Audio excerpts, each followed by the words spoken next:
Hipnoterapia e memória de rejeição intrauterina.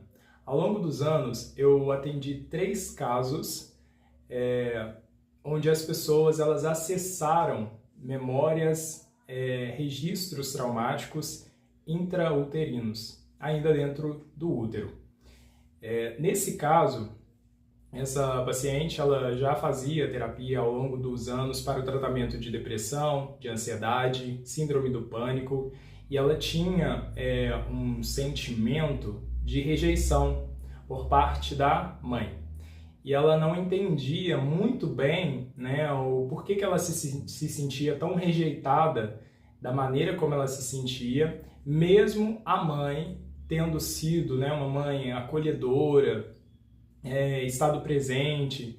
Tinha algumas coisas que aconteceram nessa relação de mãe e filha, mas nada que fizesse com que ela se sentisse rejeitada pela mãe. Conscientemente, ela não se sentia rejeitada por ela, mas inconscientemente havia um registro, então em seu subconsciente.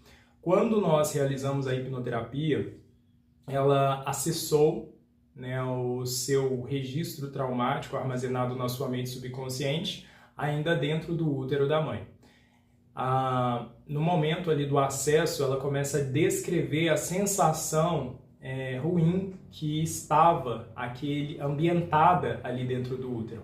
Então era uma sensação de quente, muito calorosa, e ela falava nas palavras dela que está muito quente, está desconfortável, meio que se debatia ali, e ela foi aprofundando nesse desconforto e naquelas sensações, até chegar ao registro de rejeição. E ao longo dos anos, esse tratamento que ela fazia para a depressão, para a ansiedade, para a síndrome do pânico, eles não surtiam tanto efeito, porque ela já estava num quadro depressivo e de síndrome do pânico, que ela era internada. Quando ela tinha uma crise, ela precisava geralmente de recorrer ao hospital para ser internada, no que ela foi descrevendo para mim. E assim que ela fez o registro e foi sentindo essas sensações, ela começou a entrar num quadro de ansiedade, sentindo aquele desconforto, e aprofundou mais no registro. E quando ela aprofunda, ela consegue compreender que, na realidade, a rejeição que ela acreditava que a mãe tinha por ela não era a mãe a rejeitando, mas era a mãe se sentindo rejeitada e com um medo muito grande de que as pessoas à sua volta descobrissem um segredo que ela guardava naquele momento.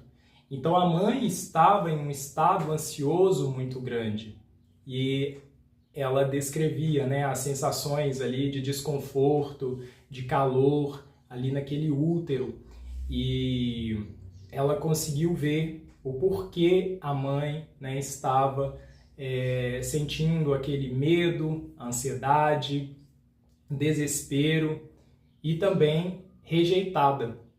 Então não era a mãe rejeitando ela, como filha, como a parte ali da gestação, mas era a mãe sentindo medo que as pessoas descobrissem, e se descobrissem o segredo que ela mantinha, como as pessoas iriam reagir.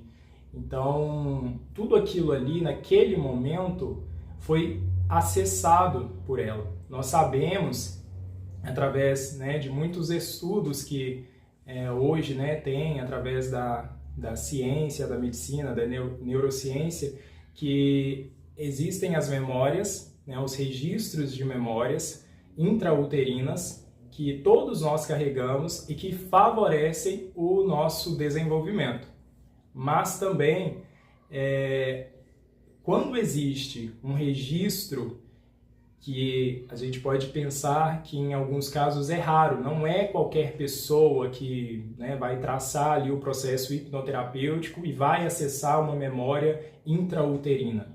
Isso só vai acontecer caso, né, tenha realmente um registro, uma repercussão emocional muito grande ali no momento que isso foi registrado e que aquilo, né, esteja de alguma maneira causando uma repercussão negativa na vida daquela pessoa.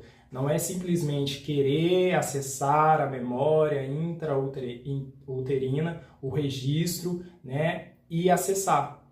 E assim também funciona para todos os registros traumáticos. A gente só acessa aquilo que de alguma forma se registrou como um trauma. E nesse caso, né, desse relato especificamente, aconteceu dessa maneira. E depois que nós realizamos esse processo hipnoterapêutico e que ela, né, foi se deparando com esses registros e compreendendo, né, então de uma forma mais clara, aconteceu um evento, né, ali no sistema familiar dela, de uma pessoa muito querida vinha a falecer e ela não ter entrado em crise como das outras vezes ela entrava por coisas, para ela não eram mínimas, né? Mas eram coisas que muitas vezes era para que ela conseguisse lidar emocionalmente melhor, só que ela entrava em uma desregulação emocional e fazia uma crise e era hospitalizada. E aí, quando aconteceu a situação, ela sofreu, ela sentiu, ela vivenciou todo aquele processo, mas ela conseguiu dar o suporte para as outras pessoas que ali estavam envolvidas. E aí, quando nós falamos sobre isso, ela observou a situação e aí ela mesma disse, se fosse em outro momento, certamente eu teria sido hospitalizada, teria entrado, né, em crise, eu não teria conseguido lidar, né, com o meu emocional da maneira como eu estou lidando agora, né, diante dessa situação. E ela conseguiu compreender também o que fomentava a ansiedade dela, os gatilhos, né, ali para o processo de rejeição, para a baixa autoestima que ela sentia, dentre outras coisas que foram observadas, não só, né, nesse registro intrauterino, mas também no decorrer das suas sessões e do processo. Eu faço esse relato, né, para que a gente possa observar que existem também os registros traumáticos que são, né, adquiridos ali ainda dentro do útero. É raro de acontecer, né, esse acesso. Ao longo desses anos aconteceram com 3 pessoas que, né, eu vi fazendo esse acesso e a gente compreendendo melhor a situação, mas sim, acontece.